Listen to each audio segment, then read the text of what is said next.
नैब तरामीम कलअदम case बानी PTI को supreme court में पेश कर दिया गया। इस्लामाबाद हाई कोर्ट से नैब तरामीम पर होने वाली समातों का हुक्मनामा तलब। चीफ जस्टिस ने रिमार्क्स दिए, आपको कानून पसंद नहीं तो पूरा केस सुनकर कलअदम कर दें, हम कब तक खुद को पागल बनाते रहेंगे। जस्टिस जमाल मंदोखेल ने कहा, बिल की सतह पर कानून को मुअत्तल करना क्या पार्लिमानी कार्रवाई मुअत्तल करने के मुतरादिफ नहीं? ऐसे फिर पार्लियामेंट को ही क्यों ना मुअत्तल कर दें।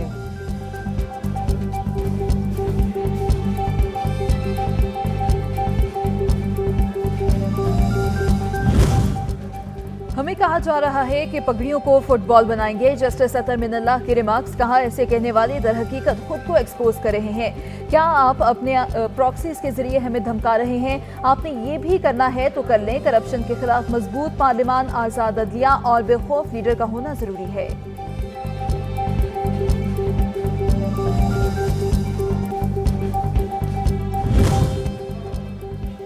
बानी पीटीआई की तस्वीर सोशल मीडिया पर वायरल होने की तहकीकात शुरू। सुप्रीम कोर्ट पुलिस ने पूछताछ शुरू कर दी। ज़राए के मुताबिक बानी पीटीआई की तस्वीर कमरा अदालत के बाएं जानिब बैठे अफराद में से किसी ने बनाई।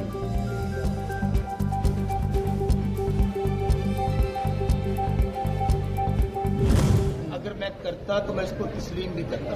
कोई ऐसी बात ना होती कि अगर मैंने की है तो मैं तस्लीम ना करता। मेरे ख्याल में जो भी कर रहा है ये प्रोपेगेंडा कर रहा है, और वैसे सब डरते हैं खान की तस्वीर दिखाने को। मैंने तस्वीर लीक नहीं की, मैं एडवोकेट भी हूँ। तस्वीर लीक करता तो तस्लीम करता। पीटीआई रहनुमा शौकत बसरा की मीडिया से गुफ्तगू, कहा मेरे पास किसी किस्म का कोई मोबाइल फोन नहीं था, लेकिन सलाम है उस बंदे को जिसने तस्वीर बनाई।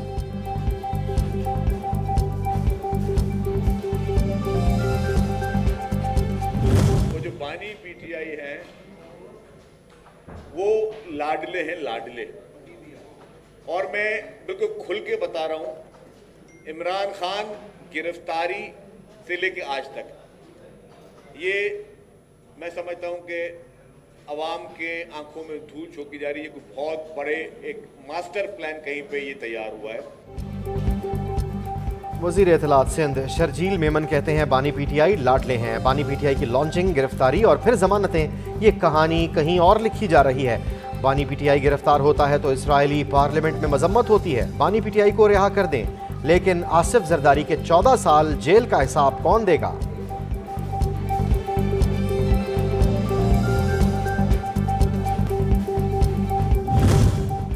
इस्लामाबाद हाईकोर्ट के रजिस्ट्रार ऑफिस से फैसल वावदा के खत का जवाब दे दिया। जवाब में कहा गया, आईने पाकिस्तान में जज बनने के लिए किसी और मुल्क की शहरियत या रिहाइश रखना नाअहलियत नहीं है। किसी भी वकील से हाईकोर्ट का जज बनते वक्त उससे दोहरी शहरियत की मालूमात नहीं मांगी जाती। सुप्रीम जुडिशल काउंसिल ने डिस्कशन के बाद जस्टिस बाबर सत्तार को बतौर जज मुकर्रर करने की मंजूरी दी। जस्टिस बाबर सत्तार ने इस वक्त के चीफ जस्टिस को बताया था कि वो ग्रीन कार्ड रखते हैं।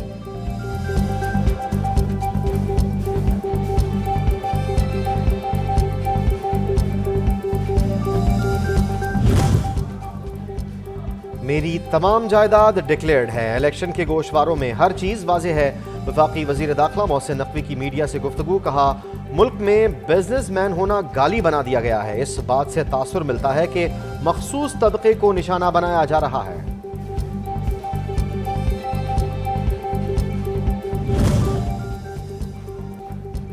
एमक्यूएम के मरकजी रहनुमा मुस्तफ़ा कमाल ने तमाम इदारों में दोहरी शहरियत के कानून पर अमल दरामद का मुतालबा कर दिया। कहते हैं दोहरी शहरियत पर रुकन असम्बली को घर भेज दिया जाता है।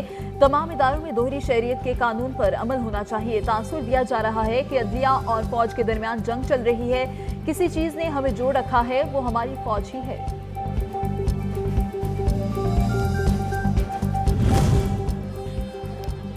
9 मई मुकदमा, बानी पीटीआई की बरियत की दरख्वास्त पर फैसला महफूज। जुडिशल मजिस्ट्रेट उमर शब्बीर ने दरख्वास्त पर समाअत की। तमाम मुकदमात सियासी बुनियादों पर कायम किए गए। बानी पीटीआई को मुकदमे से बरी किया जाए, वकील बानी पीटीआई का मौक़िफ़।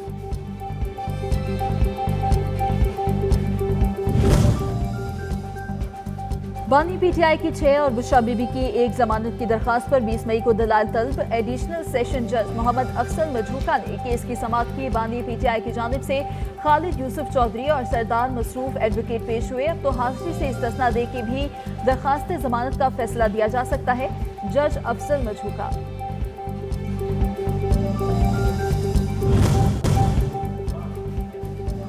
सेशन अदालत रावलपिंडी ने साबिक कमिश्नर रावलपिंडी लियाकत चट्टा के खिलाफ इंदराजी मुकदमा की दरखास्त खारिज कर दी। अदालत ने तहरीरी फैसला जारी कर दिया है। फैसले में कहा गया है कि साबिक कमिश्नर के खिलाफ इलेक्शन कमीशन के अलावा महकमाना इंक्वायरी भी हो रही है। इलेक्शन कमीशन और महकमाना इंक्वायरी में इल्जामात साबित होने पर कानूनी कार्रवाई यकीनी है। इस सूरत हाल में अलग मुकदमे के इंदराज का कोई जवाब नहीं। इसहाक डार के बतौर नायब वज़ीर आज़म तकर्रुर के खिलाफ दरख्वास्त खारिज। लाहौर हाई कोर्ट ने महफूज फैसला सुना दिया। दरख्वास्त गुजार का मौक़िफ़ था मज़ीद नवाज के लिए आइन की खिलाफ वर्जी की गई।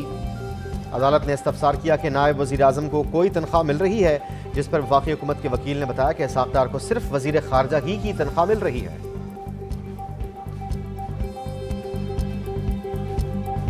पाकिस्तान के 25 करोड़ आवाम अपने कश्मीरी भाइयों के लिए इस पार और उस पार उनके लिए दिल की अमीर गहराइयों से उनके लिए जज्बात रखते हैं। चंद दिन पहले जो एक तहरीक उठी थी जिसमें सिपाही और कुछ शहरी वो अल्लाह के प्यारे हो गए, ये बहुत अफसोसनाक वाक़या था। कश्मीर पाकिस्तान की शहरक दुनिया भर में आवाज उठाते रहेंगे। वज़ीर आज़म शहबाज शरीफ का आज़ाद कश्मीर काबीना के इजलास से खिताब। कहा, आज़ाद कश्मीर के लोगों की कुर्बानियों को कदर की निगाह से देखते हैं। एहतजाज की आड़ में तोड़ फोड़ काबिल मज़म्मत है। इजलास में शहीद पुलिस एहलकारों के लिए फातिह खानी भी की गई।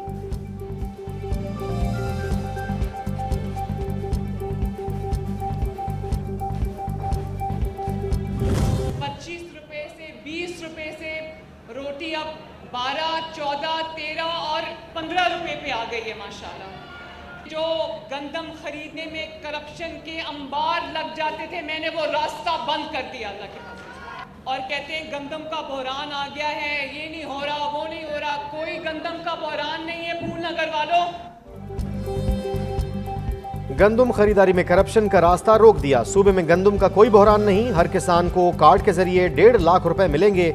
वज़ीर आला मरियम नवाज का तकरीब से खिताब। कहा, सेहत की सहूलियात अव्वलीन तरजीह। पंजाब में शोबा सेहत को जदीद खतूत पर इस्तवार कर देंगे।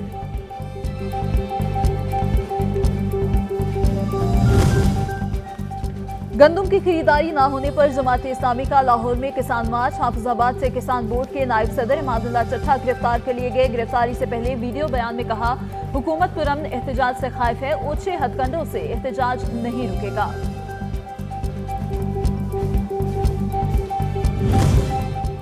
पंजाब में गंदम की कटाई मुकम्मल होने के करीब आ गई। किसानों की परेशानी कम न हुई। पास्को सेंटर पर किसान रुल गए। ना किसी को बारदाना मिला और ना खरीदारी का कोई अमल शुरू हो सका। किसान व्यापारियों को सस्ते दाम में गंदम फरोख्त करने पर मजबूर।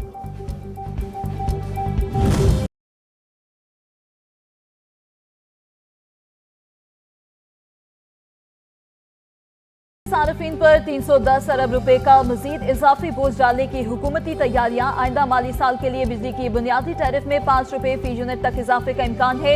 सेंट्रल पावर परचेजिंग एजेंसी ने बिजली की खरीदारी कीमत के तयन के लिए नेपरा में दरखास्त जमा करा दी। हतमी फैसला नेपरा 23 मई को समाअत की बात करेगा।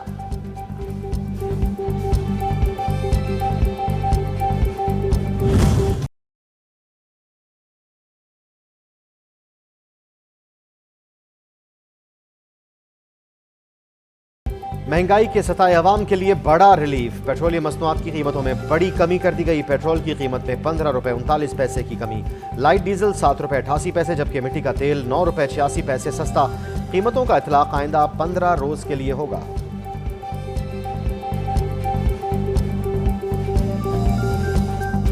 मेरे हिसाब से कि फ़र्क नहीं पड़ेगा, क्योंकि हमारी हुकूमत ऐसी है कि पैसे कम करके फिर दूसरे 2 हफ्तों बाद बढ़ा देती है, वापस 20-30 रुपए और बढ़ा दी। पेट्रोल की कीमतों में कमी हो गई है, लेकिन दूसरी चीज़ों में कीमतें बढ़ गई हैं। जैसे आटा हो गया, आटे में भी कमी आई है, लेकिन जैसे सब्जियाँ महंगी हो गई हैं और दूसरी चीज़ें महंगी हो गई हैं। पेट्रोलियम मसनूआत की कीमतों में कमी के बावजूद अवाम नाखुश। कहते हैं रिलीफ वक्ती है। किरायों और दीगर अशिया खुरनोश की कीमतें भी कम की जाएं।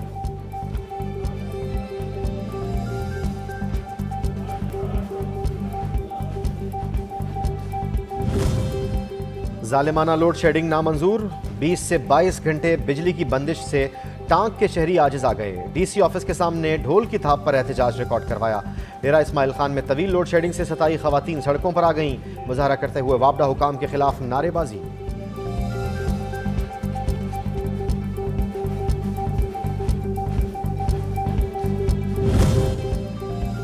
तोबा टेक्सिंग में बिजली लोड शेडिंग 6 घंटों से तजावुज कर गई। गर्मी से सताए शहरी परेशान हो गए। सोलर सिस्टम की मांग में इजाफा। लोड शेडिंग की वजह से शहरी सोलर से चलने वाले पंखे, बल्ब और दीगर अशिया खरीदने पर मजबूर हो गए।